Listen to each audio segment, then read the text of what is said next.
Can you think of a company that can give Apple a run for its money? Well, that sounds like an impossibility. But in 2024, NVIDIA shocked the whole world with the unthinkable. The company that was founded by a Taiwanese American has taken the world by storm. On this, Jensen Huang, the CEO of NVIDIA, said, "Artificial intelligence, and Taiwan is at the center of that.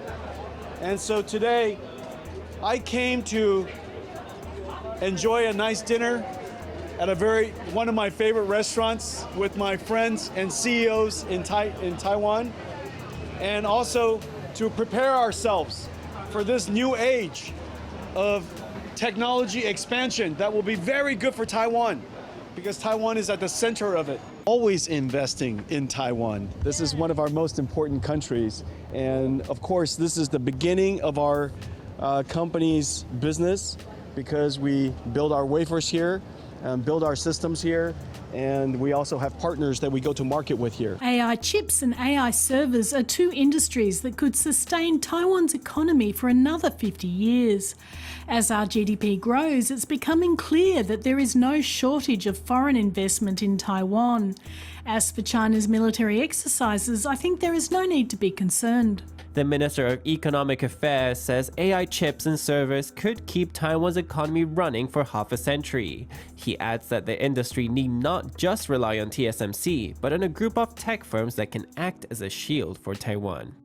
Speaking of that, TSMC, also known as Taiwan Semiconductor Manufacturing Company, is another outstanding example in chip making. Don't take our words for granted, as TSMC alone controls 60% of the world's semiconductor market, which is required for everything imaginable, from smartphones to AI chips. But the question that crosses your mind straight away is, how did Taiwan become so rich and powerful? Well, Taiwan is not a country to be trifled with, not at least when it comes to technological advancements. Taiwan has risen from the ashes of World War II and transformed itself into a tech giant with a GDP of around $805.4 billion in 2023. No wonder Taiwan's strategic vision and innovation turned it into an economic powerhouse in just a few decades. How did it all happen, though? Let's get into the details with Taiwan's backstory and have a rundown of the immense progress they have made throughout the years. So this is Taiwan, officially known as the Republic of China. It's a country in East Asia that's always under controversy on whether or not it represents the entire China. But why so? Both Taiwan as the Republic of China and the People's Republic of China, known as the main China that we know today, claim that they individually own the whole of China. People's Republic of China cannot accept the fact that the Republic of China as Taiwan can be the charge of mainland China, but instead, they think the opposite, even if it means to forcefully enforce Taiwan to believe in that for the purpose of reunification, if not by peacefully. Well, the countries that do business with the People's Republic of China often have to face a heavy toll if they don't recognize Taiwan as a part of their rule. Therefore, they must declare that they recognize Taiwan as part of China. Taiwan is only officially recognized by a handful of countries. These include Guatemala, Haiti, the Marshall Islands, and Vatican City. Together, these nations represent around 50 million people and cover a small fraction of global trade. In reality, about 2/3 of the people who officially recognize Taiwan are actually Taiwanese citizens. There are some sovereignty claims in outback Australia that some of their distant or remote states have more recognition in the world than Taiwan's 23 million citizens. This situation isn't just a quirky fact. It's serious with significant political, social, and economic consequences. Taiwan faces a passive yet constant threat of invasion from a major military power. This ongoing tension complicates practical matters such as handling trade deals, securing international finance, and establishing global business operations. The situation is made even worse by the fact that many countries do not officially recognize Taiwan. You might expect a nation with such political isolation to struggle economically, but surprisingly, Taiwan boldly defies the odds. It has a GDP per capita of over $25,000 and an average citizen net worth of $142,700. These impressive figures are among the highest in the region, which is only surpassed by Japan and South Korea. And it's also comparable to the richest countries worldwide. So why do many nations dismiss Taiwan as not a real nation? This lack of formal recognition creates drawbacks in a globalized economy. However, Taiwan has its own way of winning despite these obstacles. To grasp this, we need to first understand the confusion surrounding Taiwan's status. Suppose you ask a random person if they think Taiwan is a country or not. Guess what? They would likely say Taiwan is indeed a country. It proves public perception often defines a country's status. Yet Taiwan's complicated and prolonged history, along with its political situation, have led to its international isolation. Taiwan's journey is all about showcasing resilience, and it involves a great amount of political drama. Even after facing severe challenges, it keeps on growing at its own pace. If you want to truly understand Taiwan's position, you need to explore its history and the political dynamics that have contributed to its current status that you witness today. In 1949, Taiwan's population grew by over 2 million people at a time, 25% increase in just 3 years. In fact, this surge included 600,000 soldiers. A common question arises here. Why such a dramatic increase? This influx happened because the Republic of China's government and its soldiers fled to Taiwan after losing a war. Before this, China was in a civil war between Mao Zedong's communists and Chiang Kai-shek's nationalists for 22 years. During much of this time, Taiwan was not under either side's control. Instead, it was a Japanese colony. Japan used Taiwan to push its ambitions in East Asia. As World War II went on, Taiwan became isolated and vulnerable. Bombing campaigns destroyed its infrastructure and industries, and eventually made it defenseless. After World War II, Taiwan was reinstated to China. Instead of focusing on rebuilding, its resources were used for the ongoing civil war. As the communists gained power, the nationalists retreated to Taiwan and treated it as a military base rather than a new nation. For the next 30 years, Taiwan was under a strict military regime with one of the world's heaviest military burdens. By 1950, Taiwan was struggling hard. After years of colonization, constant warfare, and an inflow of refugees, its GDP per capita was lower than that of Haiti, Madagascar, and the Congo. And to top that off, there was a constant threat of war. It's because the government prioritized military strength over development. No wonder Taiwan's future started to look grim at that point. Yet today, you have to admit Taiwan is one of the most advanced countries in the world. It ranks second in Asia for median wealth per adult, exceeding even economic giants like Germany and the United States, second only to Japan. Another bright side is the Taiwanese population is highly educated, and the government is one of the most democratic ones out there. Now head to the main point. Suppose you get yourself a top-performing latest laptop from ASUS. Where do you think it was manufactured? Well, it was most likely made in Taiwan. Some of the most popular brands like Giant, ASUS, BenQ, Acer, D-Link, and HTC are manufactured in Taiwan. The fact is, Taiwan is a prominent location for the production of electronic components and consumer electronics. Many international electronics companies assemble or manufacture their products in Taiwan because of their duck-nuts quality and efficiency of its manufacturing facilities. As for another example, Foxconn is a Taiwanese company which produces about 40% of the world's consumer electronics. Until recently, 80% of all iPhones were produced by them too. If a company like Apple relies on them, you must admit they are top-notch, right? Even though the iPhone is one of the most sought-after American products, over half of its components are sourced and manufactured from Taiwan. The list of components includes core processors, 5G modems, and camera lenses. Taiwan also maintains a monopoly on semiconductor manufacturing. You will need semiconductors for everything from guided missiles to modern cars, and even the smartphone you're using at this very moment. It's no news, Taiwan is a major center for semiconductor manufacturing. Companies like TSMC, Taiwan Semiconductor Manufacturing Company, are global leaders in producing advanced semiconductor chips. These are used in a wide range of electronic devices, including smartphones, computers, and more. In case you want to get an idea of the market capitalization of this company, TSMC has a market cap of $946.40 billion as of July 2024. This makes TSMC the world's 8th most valuable company by market cap, according to Companies Market Cap. Market capitalization is the total value of a publicly traded company's shares, reflecting its overall worth in the market. According to CNBC, in 2023, Taiwan dominated advanced chip manufacturing technology, holding a 68% global capacity share in processes like 16 or 14 nanometer and more advanced technologies, as per TrendForce data. The US followed with 12%, South Korea with 11%, and China with 8%. Taiwan also held nearly 80% market share in extreme ultraviolet generation processes, such as 7 nanometer and more advanced technology. The smaller the nanometer size, the more powerful the chip is. It should be mentioned that EUV tools are critical in the production of the world's most advanced processors. Getting back to what CNN said about NVIDIA. On June 18, 2024, the chip-making giant NVIDIA's market capitalization hit $3.34 trillion, which shockingly surpassed Microsoft to become the world's most valuable company. Over the next 3 trading days, though, the company shed $430 billion.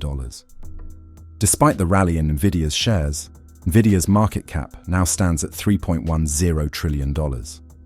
It means it fell to 3rd place, behind Microsoft and Apple, which respectively have market caps of $3.35 trillion and $3.21 trillion. Let's turn the pages of history once again from here on. In 1894, Taiwan had an unusual role in Asia. Technically under Chinese rule, it largely governed itself. China showed little interest in directly ruling Taiwan and preferred to keep a watchful eye instead. The island had a reputation for being a trouble spot. It often attracted pirates, hostile nations, and rebels who aimed to overthrow the Chinese government. Despite these issues, trade between Taiwan and Southeast China improved when Taiwan became a food supplier. This scenario changed when war broke out between China and the Japanese Empire over Korea in 1894. Japan had a modernized source of military and industry, whereby they won the victories that lasted for 6 months. It, therefore, ultimately forced China to recognize Korea's independence and relinquish the control of Taiwan to Japan. After a brutal invasion, Taiwan became Japan's first colony. But it was no short of an intimidating news for Taiwan, as the Japanese set out strict and extensive control. This move turned the island into a police state with violent repression of the local population. At this time, Taiwan was devastatingly inflicted with poverty. It also had an agrarian economy, which means the major portion of income was made from agriculture. To make things worse, the infrastructure was poor, infectious diseases were common, and only 13% of the population had access to education. What Japan wanted was to modernize Taiwan, with an ulterior motive. It was not for the benefit of the Taiwanese people, but to serve the empire's needs. The colonial government adopted the policy, industry for Japan, agriculture for Taiwan, and implemented ways to boost agricultural production. This was designed to turn Taiwan into a productive colony that could serve Japan's imperial ambitions. No one can deny Japan got away through this harsh exploitation with impunity. But Taiwan's transformation during Japanese rule worked in its favor. How did it happen, though? Well, Japan's control is partly the reason why Taiwan could turn out to be an industrial and technological powerhouse going forward. So this is what happened. The Japanese introduced a system for land ownership in Taiwan, which encouraged landowners to invest in their properties. They set up banks to help farmers get better seeds, modern equipment, and fertilizers. They built agricultural schools to teach local farmers advanced techniques and started big irrigation projects. The result was phenomenal. Within the next 30 years, Taiwan's food production quadrupled. And to support this massive agricultural growth, they constructed new railroads, highways, and telegraph lines to transport food. The Japanese also heavily invested in education to accelerate productivity. While most education was limited to primary and vocational levels, the number of schools increased tenfold, and student enrollment rose from a mere 10,000 to nearly 1 million.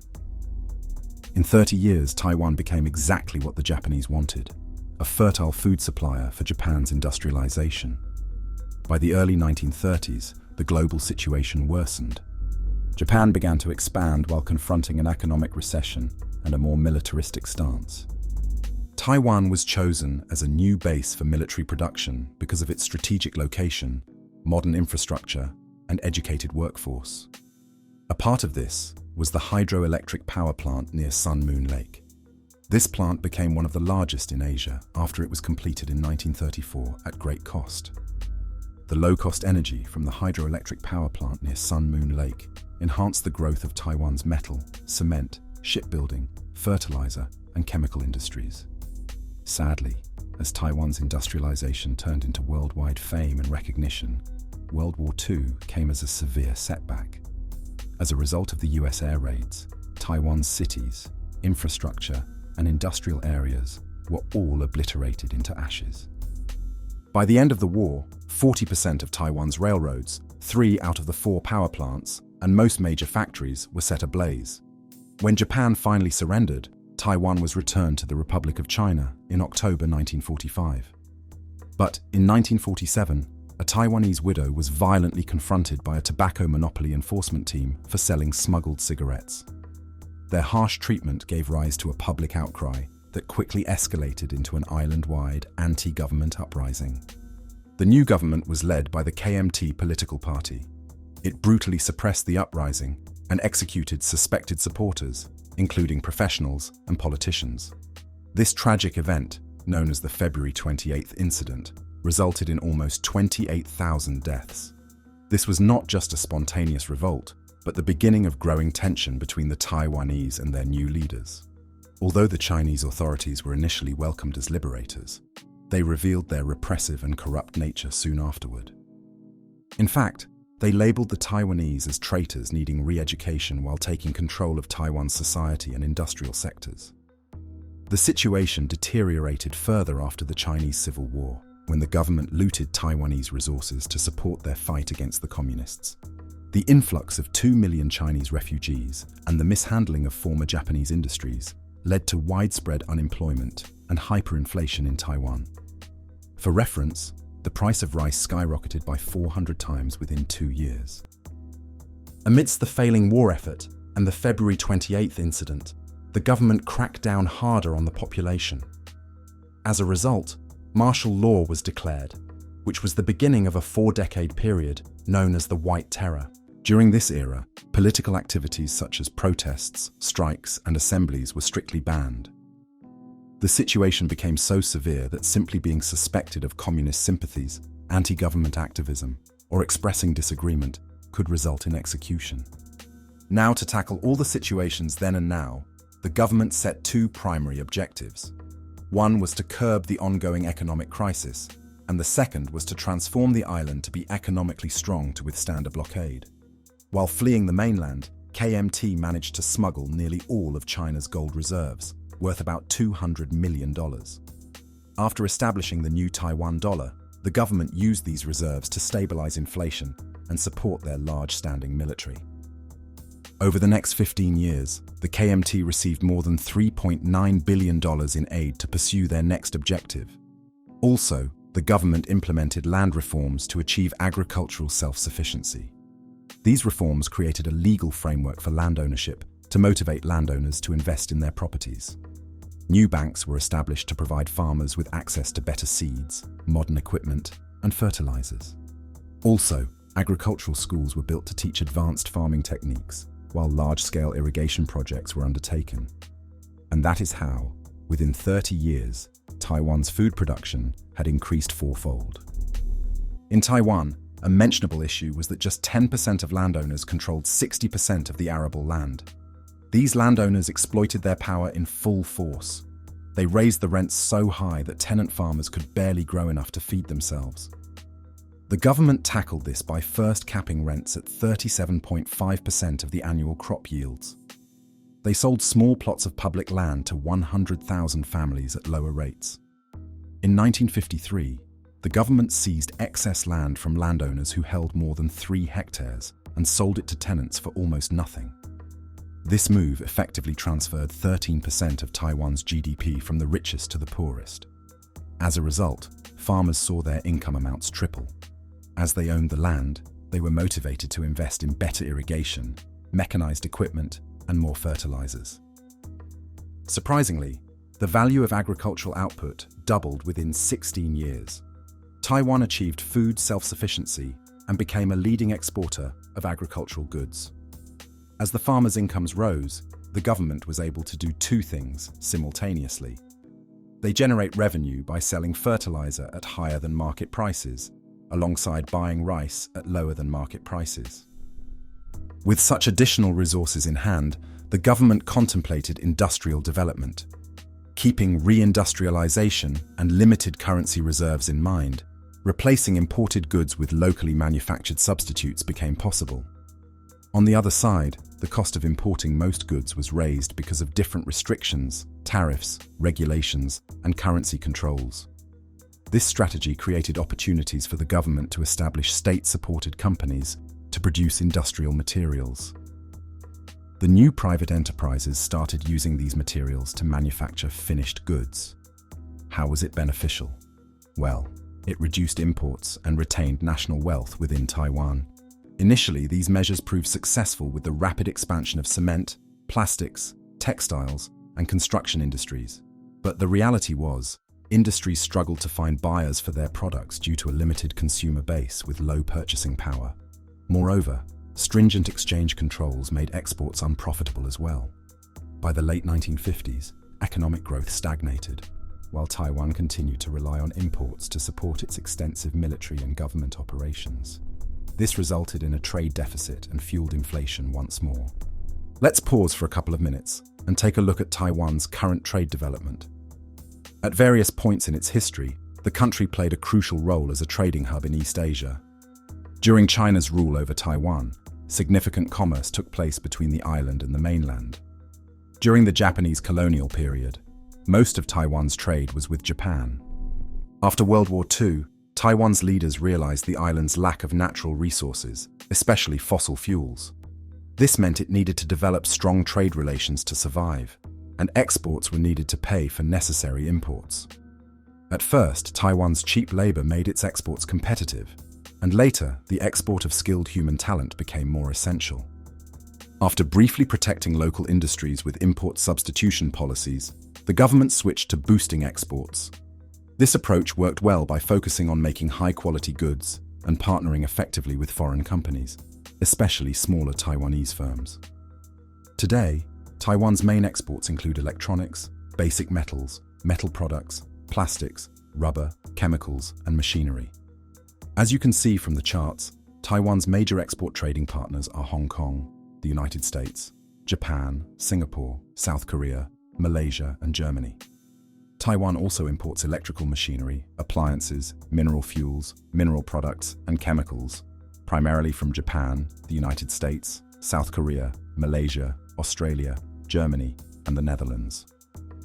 Next, we are harking back to the year 1965. The United States stepped in to stop their aid by 1965. So, KMT had only one solution to offset the depletion of currency reserves: a substantial increase in exports.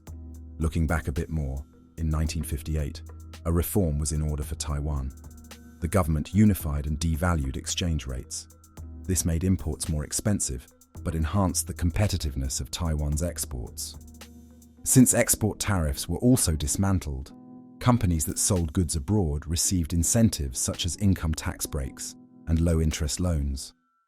However, the establishment of Taiwan's inaugural export processing zone began in 1966. Located strategically near Kaohsiung Port, this zone was made to attract foreign manufacturers. They were offered a 0% tax rate for the initial 5 years and were allowed to import machinery and materials duty-free. They were also assured ample supplies of affordable land, power, and skilled labor. The timing was perfect for Taiwan, as inflation and labor costs escalated in developed nations. Plus, containerization slashed international shipping expenses, so corporations were attracted by Asia's lower manufacturing costs. Within 2 years, Taiwan's export processing zone reached full capacity, with 120 companies that employed over 50,000 workers. Tech giants such as IBM, Philips, and Texas Instruments started mass-producing consumer electronics. By 1977, Taiwan's factories were churning out 7 million TVs annually. As the economy boomed, a surprising transformation was taking place in rural areas. American retailers turned to Japanese trading firms to locate economical manufacturers. Even by the mid-1960s, these Japanese trading companies found that wages in Japan were too high for manufacturing labor-intensive products. That is why they began using their expertise to develop reliable suppliers in countries where labor costs were lower. Their main targets were South Korea and Taiwan. South Korea focused on large-scale and capital-intensive mass production, whereas Taiwan specialized in producing low-end and short-cycle consumer goods. The rural families pooled their savings from land reforms. With the funds, they established small concrete factories on the land they received for free. The Japanese trading firms offered them materials, equipment, and technical knowledge. These small enterprises had low overhead costs and benefited from inexpensive labor to manufacture affordable yet quality goods. As orders increased, factory owners assisted extended family members, friends, and employees in setting up independent factories. This collaborative work helped form subcontracting networks, where production responsibilities were shared to mitigate investment risks. Ultimately, the countryside became dotted with thousands of small factories to collaborate effectively. This advantage pushed Taiwan ahead to dominate product categories. This included producing 75% of the world's umbrellas, 46% of athletic shoes, and becoming a global leader in clothing, toys, bicycles, and electronics. By the 1970s, these interconnected networks were manufacturing goods across 2,100 different categories. Within a decade of implementation, exports rose by 450%, trade deficit was eliminated, and GDP per capita doubled. In a turn of events, Taiwan was expelled from the United Nations and replaced by the People's Republic of China. In 1972, President Richard Nixon's visit to China started the formal diplomatic relations between the United States and China. After Chiang Kai-shek's demise, his son, Chiang Ching-kuo, was involved in the presidency amid these changes. Concurrently, Taiwan's infrastructure was reaching its capacity, which was compounded by two global oil shocks. Later on, Chiang Ching-kuo put his education in the Soviet Union to work. He launched a large-scale, state-led economic initiative known as the 10 Major Construction Projects. In just 5 years, Taiwan accomplished a remarkable feat of infrastructure development.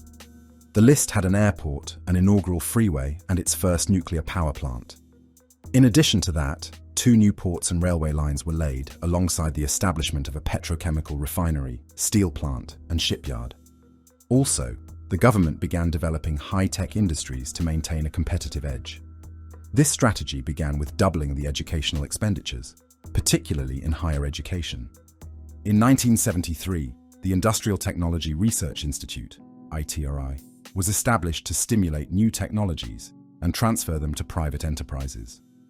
In 1976, ITRI shifted away from the computer business to train 37 Taiwanese engineers in designing and manufacturing integrated circuits. 3 years later, ITRI collaborated with local companies to establish United Microelectronics Corporation, UMC.